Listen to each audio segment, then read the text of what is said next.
All right, welcome to the module for creating section groups and filtering in Infinite Campus Gradebook. I would strongly recommend that you go to the Sandbox application before getting started.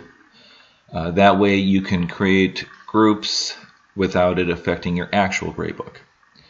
If you need to know how to get to the Sandbox application, you can go back to Module 1, setting up gradebook, and there are instructions on how to get in Sandbox there.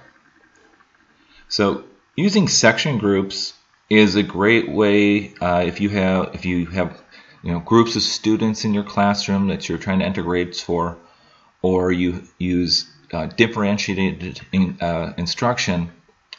Gradebook it's not always clear in gradebook how to enter the assessment data into gradebook.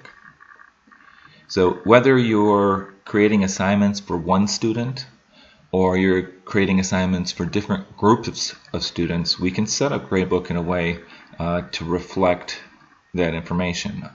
I recently had a teacher ask me, I wanted to create one, she wanted to create one assignment for a student, and she thought she wouldn't be able to do that because when she went to gradebook and created the assignment, it would apply to all students. And we were able to get that done by creating section groups. Okay.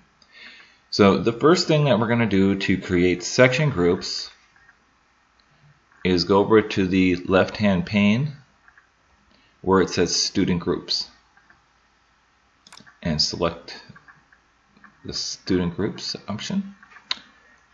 And then, well, first you want to make sure that you're in the right section and the right term of the class where you want to create your section group.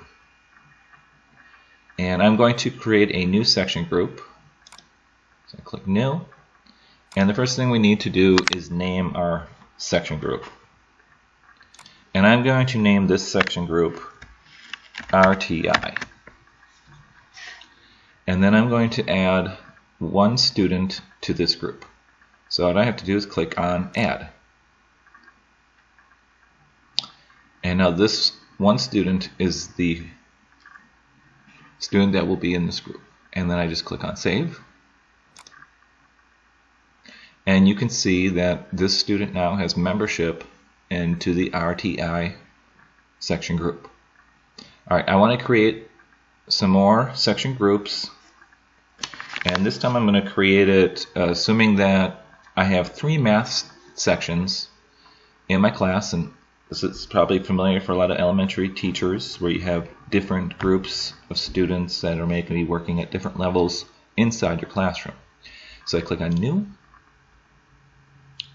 and I'm going to name the first group Math 1, and I'm going to add 3 students to this group.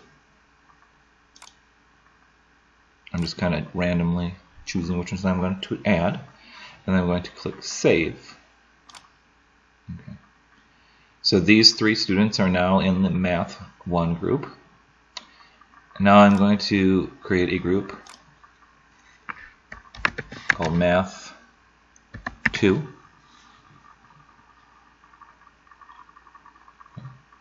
And I can see here that this student, and this student were all added to the Math 1 group already. So I'm going to select 3 additional students, or 3 other students to be in my Math 2 group. Click Save. And then I'm going to click and create a Math 3 group. So I'm going to find 3 students to add here.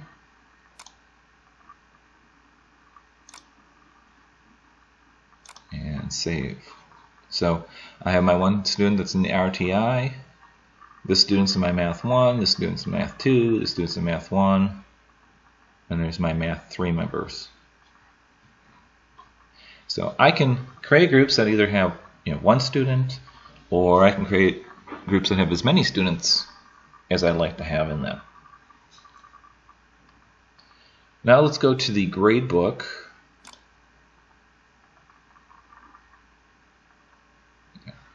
And nothing's really changed. You don't see anything really from this screen that refers to groups. This all kind of stays the same. I have two categories created for this class. I have class work and tests. You may have different categories, like we talked about setting it up with formative and summative, however you want to do that.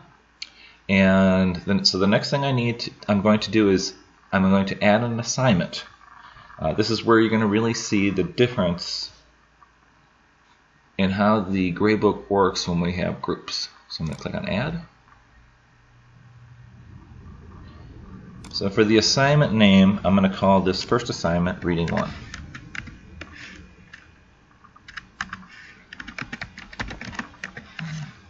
And for my abbreviation, I'm just going to put R1. And make sure it has the right section there, the correct section.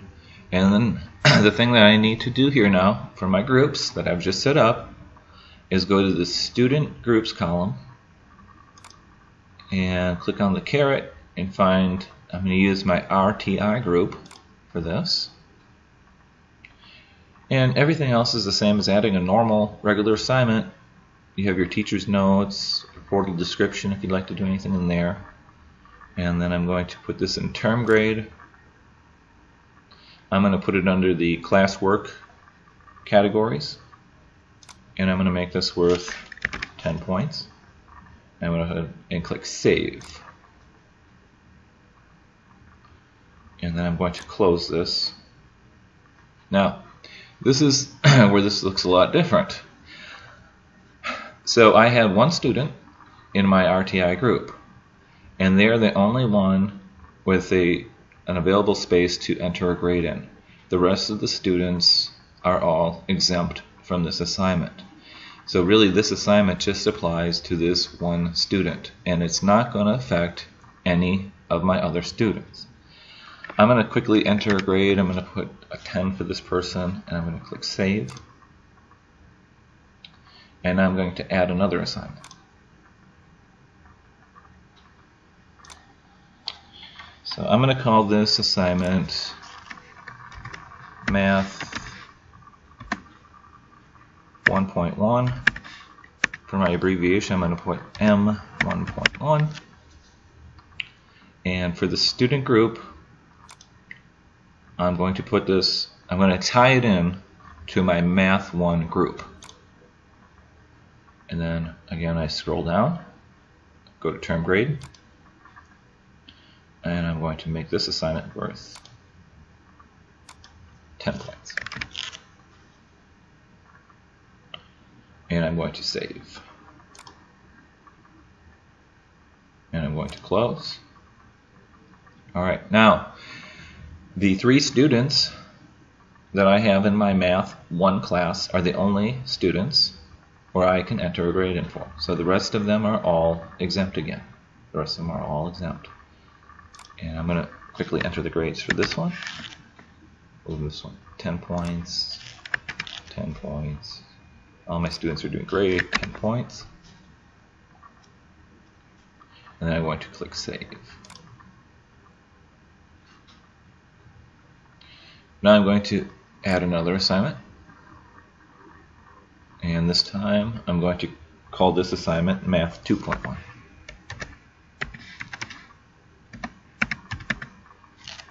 And I'm going to create an abbreviation of M 2.1. And this time my student group that I'm going to associate this assignment with is Math 2. And I'm going to scroll down, term grade, make this worth 10 points, and I'm going to save the assignment. I'm going to close this. So here is my Math 1.2 assignment I just entered, and these are the 3 students that this assignment is associated with.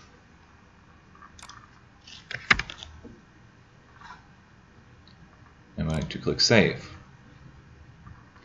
So as you can kind of start to see, the assignments are tying into groups or individual students. Alright, so I'm going to add another assignment. And I'm going to call this one Math 3.1. I'm going to call it Math, abbreviation Math M3.1. I'm going to tie it into my Math 3 group. And select term grade, 10 points. And click Save. And I'm going to close it. And here's my third group.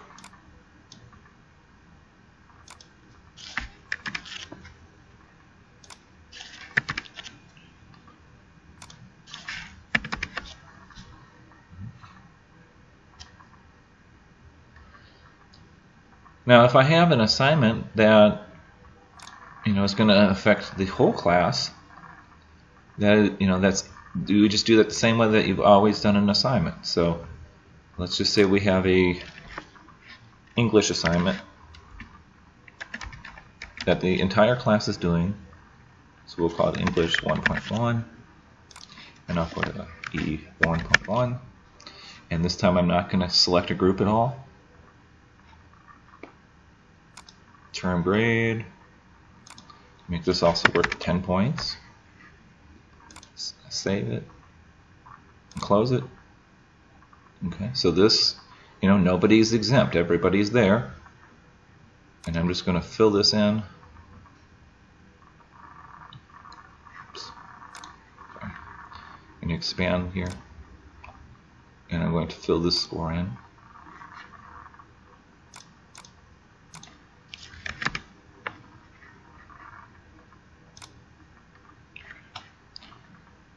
So everybody got a 10 on that. Alright, so. And save it.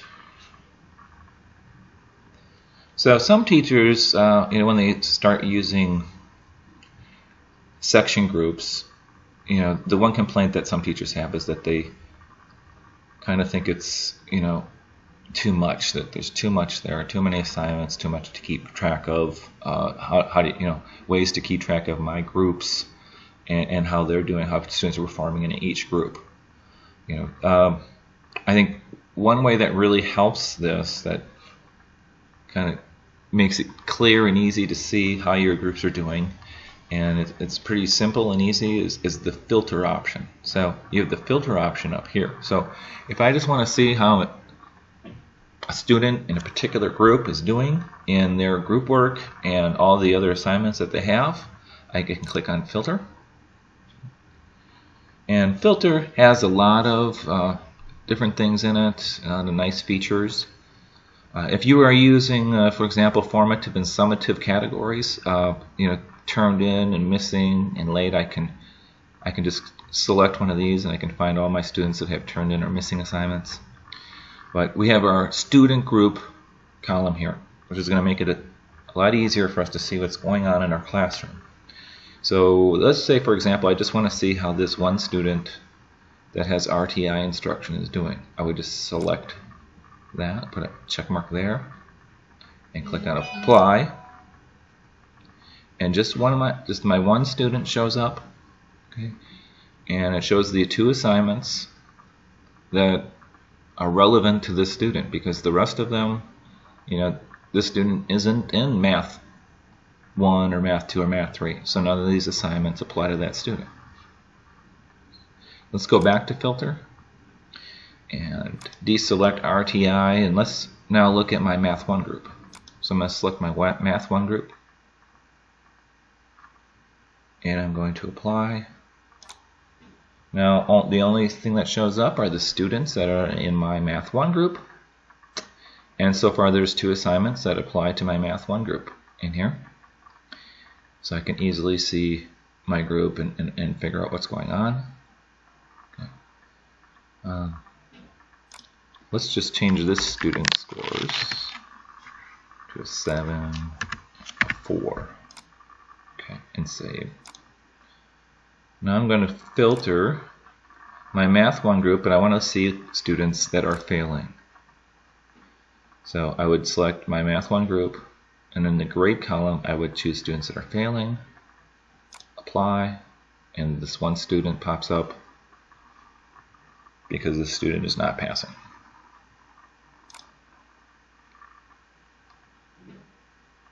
I'm going to deselect these. If I just want to, look at one particular student, I can go down to the individual student here and scroll down and find the student that I'm looking for and select them and apply.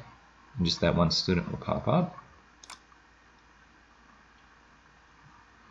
And then if I want to get that one student off, I can just clear student filters and apply. And everybody comes back up. All right, so hopefully that helps you, gives you some ways to think about using differentiated instruction. It's a great strategy. Some teachers like to use this strategy or want to use it, and when it comes time to assess the work that the students are doing, they get into the grade book and it feels like you can only enter grades for all of your students or enter assignments for all of your students. You have to grade them all at the same time. But this should be a way to help you be able to use that instructional strategy and make use of it. Thank you.